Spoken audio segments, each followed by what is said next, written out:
Chuck, I've been public on the fact that I'm waiting for someone to convince me that we don't live in a simulation.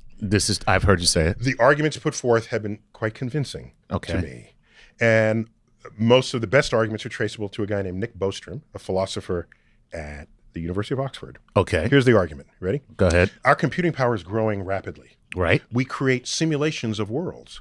We have video games with characters that are inside the video game. Right. Imagine a day where you can simulate a world so perfectly with life forms, humans, so well that you can recreate every single neurosynaptic thought you could have, but now you're in the simulation on the computer.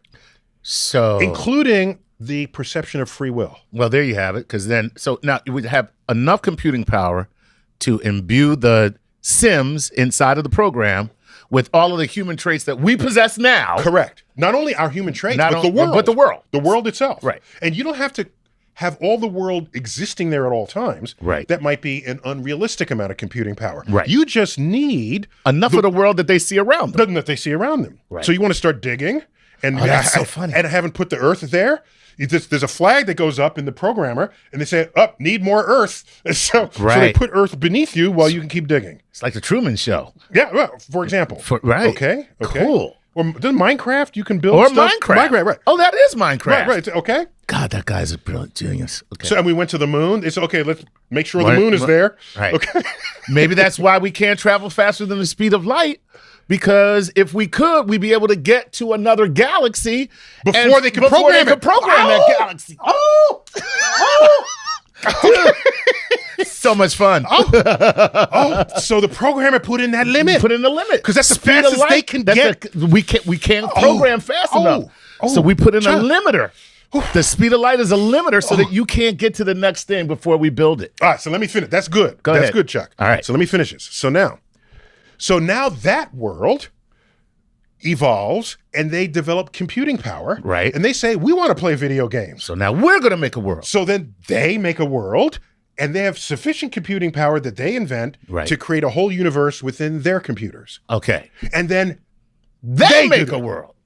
And then they make a world all the way on down. Right. It could be hundreds, thousands, billions, infinite. All right. So far, this sounds like it still works. That's fine. So now close your eyes, throw a dart. Which of these universes are you going to land in? The first one that's real or the gazillion that are not? Well, yeah. Just statistically. Okay. Am I drinking when we're playing this darts game?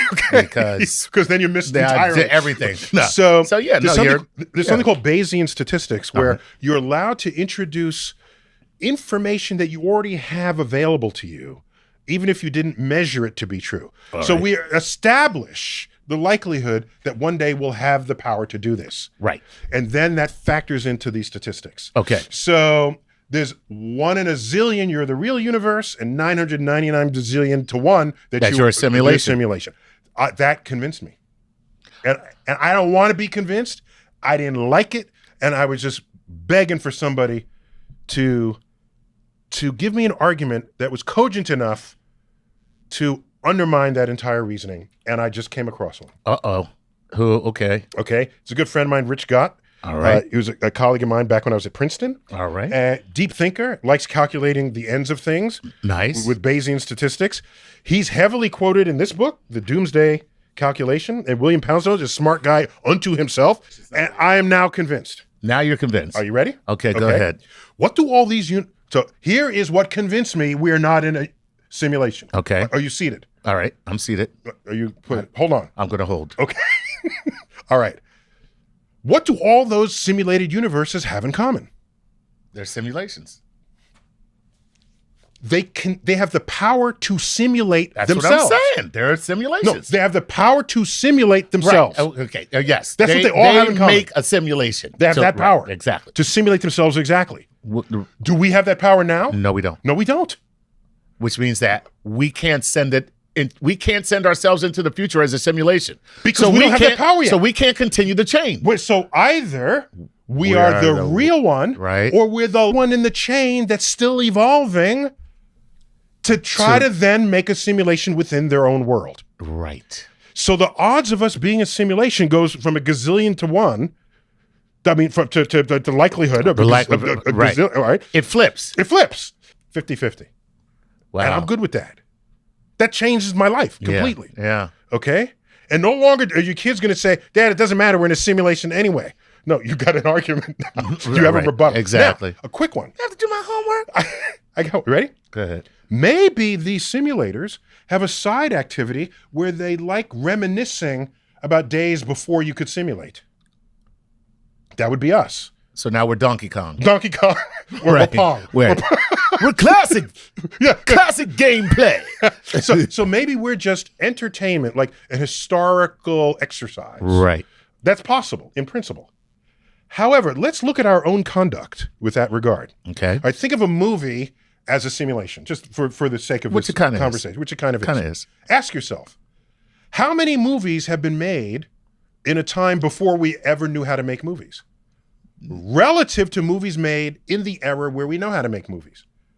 You can do the numbers. It's small. Oh, yes, sure. the Spartacus, there's the OK Corral. Three Musketeers. Those exist. That type of stuff. Okay? Okay. If we are any measure of the incentives of creating simulations, which all we can do with movies at this point, then they might have some historical thing, but there's way more interesting things and stories to tell in the era of simulations that exist post-simulation. Right.